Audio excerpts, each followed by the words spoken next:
Siapa di sini yang mau berhenti merokok? Anda mau berhenti merokok? Atau Anda kenal teman atau saudara yang ingin berhenti merokok? Ya, jujur saat ini Anda bisa mencari di YouTube video hipnoterapi berhenti merokok. Tapi saya harus mengatakan kepada Anda bahwa saya menemukan ada beberapa video hipnoterapi berhenti merokok yang sesungguhnya kalau saya analisa itu bisa memiliki efek yang cukup berbahaya.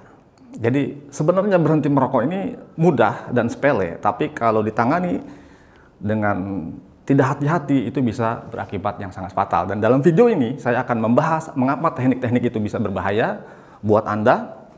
Dan tentu saja juga saya akan menjelaskan kepada Anda prinsip dan cara kerja hipnoterapis klinis ya, yang perlu Anda ketahui dalam proses mengatasi kebiasaan merokok. Jadi saya juga akan memberikan tips kepada Anda yang bisa Anda lakukan ya sebagai suatu cara ya untuk bisa Anda berhenti merokok sendiri, tentu saja dengan mudah.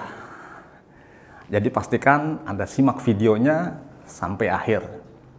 Dan jika Anda peduli kepada orang lain yang mungkin membutuhkan bantuan untuk berhenti merokok dengan sangat mudah dan nyaman, pastikan Anda juga setelah menonton video ini Anda share video ini.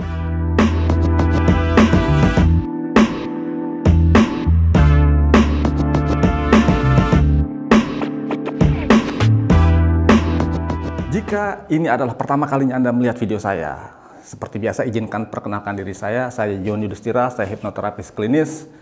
Saya sudah praktek sebagai hipnoterapis sejak tahun 2012 ya. Hipnoterapi pertama kali saya pelajari dari IBH ya, sebuah lembaga hipnoterapi terbesar di Indonesia. Dan saya juga adalah hipnoterapis certified ya dari lembaga pendidikan hipnoterapi paling terkemuka di Indonesia, yaitu Adiwe Gunawan Institute of Mind Technology. Jadi saya certified clinical hypnotherapist dari AWGI.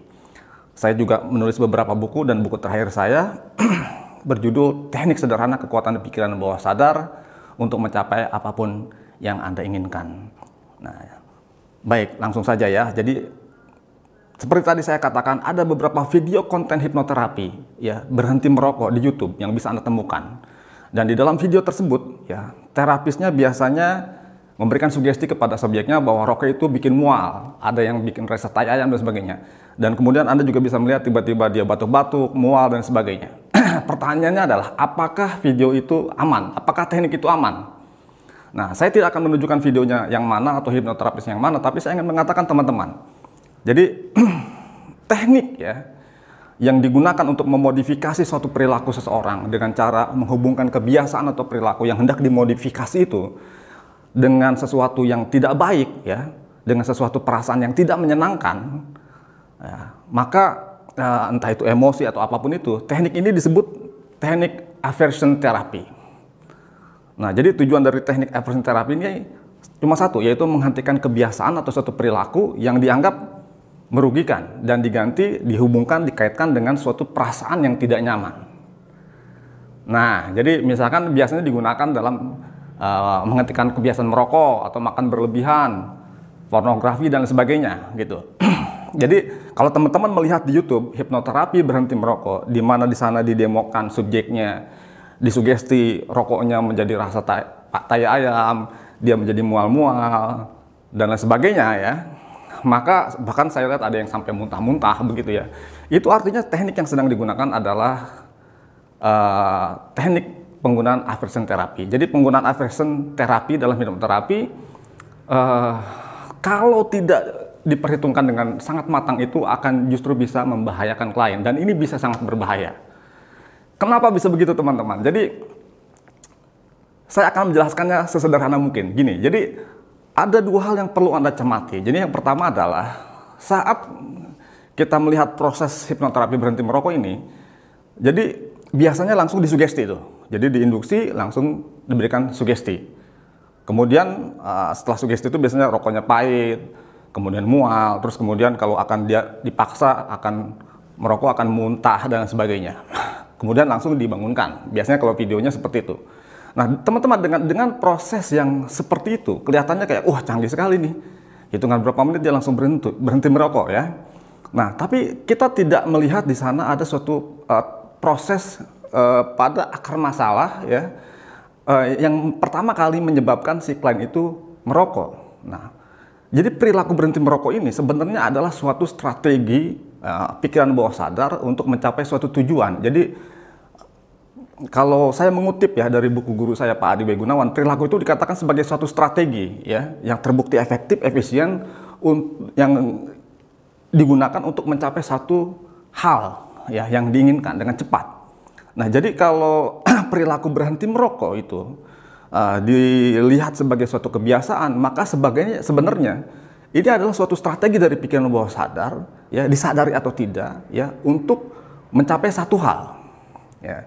Jadi ada suatu akar masalah penyebabnya yang menyebabkan dia menggunakan strategi merokok ini. Dan tentu saja sesuatu ini akan berbeda-beda, ya setiap orang akan berbeda-beda. Jadi dan untuk misalkan contoh ada yang ingin diakui dalam pergaulannya, ada yang digunakan untuk melepaskan ketegangan, ada yang digunakan untuk menghalau rasa tidak percaya diri, dan lain sebagainya.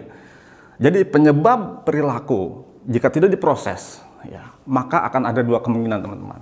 Jadi yang pertama, dia akan kembali berhenti merokok, dan ketika itu terjadi, dan sugestinya dijalankan, maka rokoknya akan membuat dia mual, pahit, dan sakit pada tubuh fisiknya. Nah, kemungkinan kedua, apabila akar masalah ini tidak diproses dan kemudian dia memang tidak kembali merokok, maka si akar masalah ini bisa memunculkan simptom baru. Ya, ini yang lebih berbahaya. Jadi bisa jadi dia nanti akan lari kepada suatu perilaku lain yang bisa jadi lebih berbahaya dari merokok. Kenapa? Karena akar masalahnya belum diproses. Ya, ketika akar masalahnya belum diproses, tapi sudah diberikan sugesti, ya dia akan mencari bentuk akar permasalahan yang bentuk simptom-simptom yang lain. Nah, jadi sekarang teman-teman, bagaimana caranya supaya Anda bisa merokok dengan aman? Tentu saya akan berikan tipsnya ya.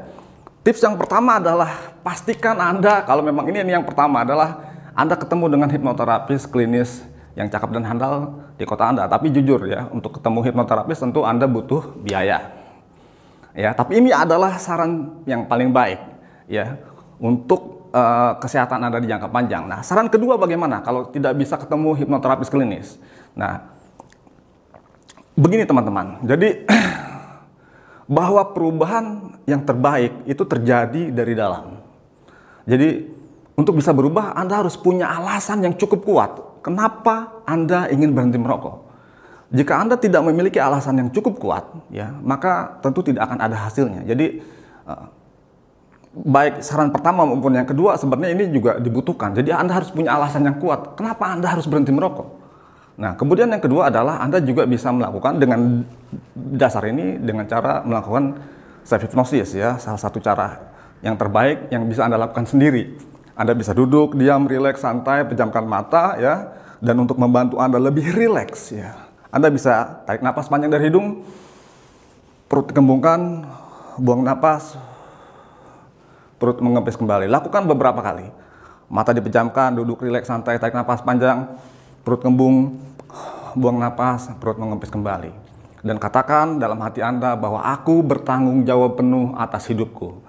Aku mencintai dan menghargai diriku sebagai pribadi yang unik dan istimewa. Aku mengambil alih kendali atas hidupku. Aku melepaskan segala beban emosi yang mungkin masih terpendam di dalam hidupku. Dan segala kebiasaan yang tidak berguna sekarang hilang dari hidupku. Aku mencintai diriku sendiri. Aku bertanggung jawab penuh atas hidupku. Kemudian tarik napas, hembuskan, latihan relaksasi. Lakukan afirmasi ini sesering mungkin. Jadi ini adalah suatu teknik self hypnosis yang bisa Anda lakukan dan tentu saja ini akan membuat Anda sehat ya. Dan satu tips tambahan yang bisa Anda lakukan adalah ketika Anda memiliki dorongan ya untuk kembali merokok, maka Anda perlu bisa menarik napas panjang, kemudian mengetuk seperti ini 5 kali, dan niatkan ketika Anda melepaskan napas ini, melepaskan seluruh keinginan Anda, dorongan Anda untuk merokok. Begitu. Jadi itu adalah dua teknik yang bisa Anda terapkan untuk melakukan suatu terapi untuk berhenti Anda merokok. Tapi syaratnya adalah yang pertama, Anda harus punya dorongan atau suatu motivasi kenapa Anda harus berhenti merokok. Kalau misalkan Anda tidak punya dorongan itu, mau Anda pergi ke hipnoterapis termahal pun, ya, maka itu tidak bisa dilakukan. Nah, tapi kalau Anda pergi ke hipnoterapis, pastikan Anda pergi ke hipnoterapis klinis yang cakap dan handal, yang memiliki pengetahuan yang cukup ya terhadap pikiran bawah sadar manusia. Ini kelihatan sederhana, tetapi sesungguhnya apabila itu tidak ditangani dengan baik akan bisa menimbulkan efek-efek yang bisa sangat berbahaya, terutama ketika akar masalah tidak diselesaikan. Dia akan bisa memunculkan simptom ya perilaku lain yang bisa jadi lebih berbahaya dari sekedar merokok. Begitu ya. Jadi tadi tipsnya 2 yang bisa Anda lakukan. Pertama, Anda menarik nafas, membuang nafas, melakukan afirmasi ya, seperti yang tadi saya katakan. Mungkin nanti afirmasinya saya tulis di description ya. Dan misalkan ada keinginan dorongan yang sangat kuat pada saat itu ya, tiba-tiba Anda ingin ngerokok dan Anda yang berhenti, Anda bisa menyetop keinginan itu dengan teknik yang seperti ini. Tarik nafas panjang, kemudian sambil mengetuk-ngetuk ini dan meniatkan pada saat itu melepaskan keinginan untuk merokoknya, seperti itu. Jadi 2 hal. Kalau yang tarik nafas, buang nafas, perut kembung itu adalah sebenarnya teknik-teknik relaksasi yang umum yang bisa Anda gunakan untuk apapun. Baik teman-teman, saya senang sekali bisa menyapa Anda dan mudah-mudahan video ini cukup bisa memberikan pengetahuan tambahan kepada Anda. Dan jika Anda merasa apa yang barusan saya sampaikan ini bermanfaat, ya silakan Anda share ya kepada teman atau di sosial media Anda, sehingga ada banyak orang lain yang juga bisa mendapatkan informasi yang bermanfaat. Jangan lupa like, subscribe supaya Anda bisa mendapatkan update video-video saya berikutnya.